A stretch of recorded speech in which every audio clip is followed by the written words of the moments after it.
हम सब ने कभी ना कभी अपनी वसीयत के बारे में सोचा है ना? घर, गाड़ी, बैंक बैलेंस, ये सब किसको मिलेगा? लेकिन उस दूसरी जिंदगी का क्या, जो हम हर दिन ऑनलाइन जीते हैं? वो पहचान, वो सारी यादें, वो पूरी की पूरी दुनिया जो हमारे फोन और लैपटॉप में बंद है, उसका वारिस कौन होगा? देखिए, ये वो सवाल है जिसे हम सब टालते रहते हैं। और मजे की बात यह है कि इसी सवाल का जवाब न होना हमारे अपनों के लिए इमोशनली और लीगली दोनों तरह से बहुत भारी पड़ सकता है। हम बस ये मानकर चलते हैं कि हमारे परिवार वालों को चाबियां मिल ही जाएंगी, लेकिन डिजिटल दुनिया का ताला इतनी आसानी से नहीं खुलता। सच्चाई कहीं ज्यादा कॉम्प्लिकेटेड और सच कहूं तो चौंकाने वाली है। जरा इस नंबर पर गौर कीजिए। 4.9 अरब, ये कोई छोटा मोटा आंकड़ा नहीं है। ऑक्सफोर्ड यूनिवर्सिटी का एक अनुमान है कि साल 2100 तक सिर्फ फेसबुक पर मृत यूजर्स की संख्या 4.9 अरब को पार कर जाएगी। और सोचिए, ये तो सिर्फ एक प्लेटफॉर्म की बात हो रही है। ये कोई छोटी मोटी प्रॉब्लम नहीं, ये तो एक डिजिटल कब्रिस्तान है जो बहुत तेजी से बढ़ता जा रहा है, और हम सब अनजाने में इसे बनाने में लगे हुए हैं। तो असली प्रॉब्लम है क्या? क्यों हमारी डिजिटल जिंदगी हमारे जाने के बाद एक बंद दरवाजे जैसी हो जाती है? इसकी जड़ एक बहुत बड़ी गलतफहमी में छिपी है। और वो गलतफहमी ये है कि हम अपने ऑनलाइन अकाउंट्स के मालिक हैं। ये स्लाइड एक बहुत जरूरी फर्क को साफ करती है। देखिए, हम सोचते हैं कि हम अपनी तस्वीरों के, अपनी ईमेल्स के, अपनी प्रोफाइल्स के मालिक हैं। लेकिन असल में हमारे पास सिर्फ इन सर्विसेज को इस्तेमाल करने का एक लाइसेंस है, एक टेम्पररी लाइसेंस। और ये लाइसेंस ना तो किसी और को दिया जा सकता है, और हमारी मौत के साथ ही ये खत्म हो जाता है। मतलब हमारी डिजिटल संपत्ति हमारी है ही नहीं, ये तो बस एक उधार पर ली हुई जगह है। और ये सारी बातें कहाँ लिखी होती हैं? ये लिखी होती हैं सेवा की शर्तों में, यानी टर्म्स ऑफ सर्विस में। जी हाँ, ये वही लंबे चौड़े कानूनी दस्तावेज हैं जिन पर हम सब बिना पढ़े आई एग्री पर क्लिक कर देते हैं। और यही दस्तावेज तय करते हैं कि हमारी डिजिटल संपत्ति का असली मालिक कौन है। और ज्यादातर मामलों में वो मालिक हम तो बिल्कुल नहीं होते। ये कोई थ्योरी नहीं है, ये रहा सबूत। याहू के टर्म्स ऑफ सर्विस से लिया गया ये सीधा साधा उदाहरण साफ साफ कहता है कि मृत्यु के बाद आपके अकाउंट और उसके अंदर मौजूद हर चीज पर आपका अधिकार खत्म। कोई गोलमोल बात नहीं, एकदम सीधी बात। और आपको बता दूं, लगभग हर बड़ी टेक कंपनी की यही पॉलिसी है। पर ये सिर्फ कंपनियों की पॉलिसीज का मामला नहीं है। इस मुश्किल को और ज्यादा उलझा देते हैं हमारे पुराने पढ़ चुके कानून।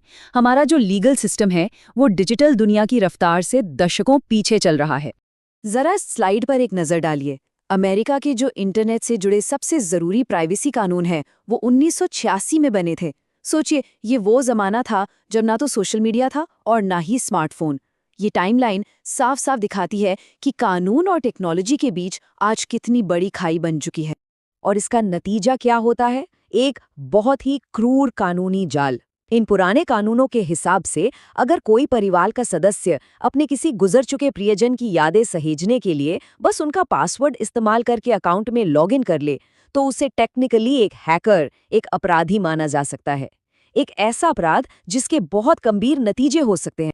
और ये कंफ्यूजन सिर्फ अमेरिका तक ही नहीं है, पूरी दुनिया में स्थिति एकदम केओटिक है। अमेरिका में हर स्टेट के अपने अलग अलग कानून हैं। यूरोप का जो इतना फेमस डेटा प्रोटेक्शन लॉ है, जीडीपीआर, वो गुजर चुके लोगों पर लागू ही नहीं होता। और भारत जैसे देशों में तो एक लीगल वैक्यूम है, मतलब कोई साफ कानून है ही नहीं। इसका सीधा सा मतलब ये है कि अगर भारत में किसी की मृत्यु हो जाती है तो उनके परिवार के पास उनके डिजिटल अकाउंट्स तक पहुंचने का कोई सीधा और स्पष्ट कानूनी रास्ता है ही नहीं।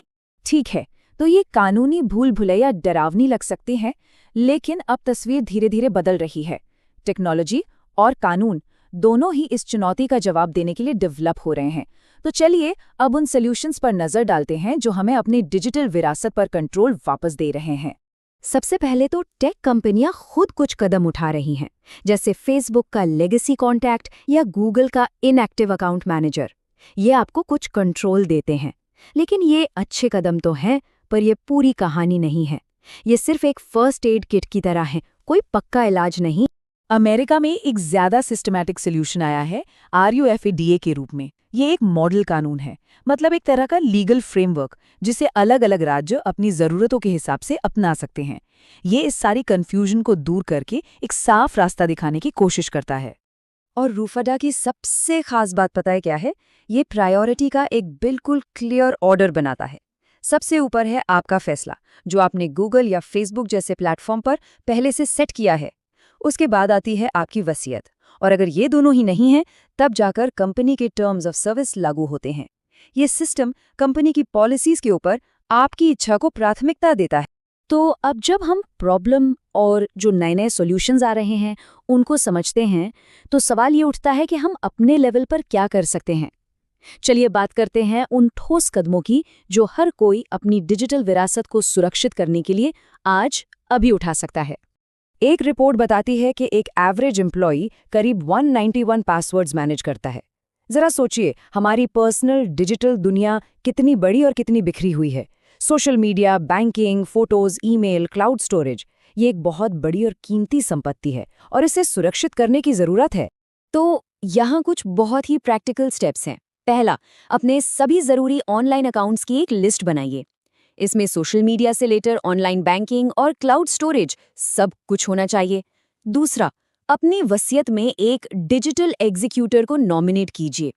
तीसरा, गूगल और फेसबुक जैसे प्लेटफॉर्म्स के जो लेगेसी टूल्स हैं उनका इस्तेमाल जरूर करें।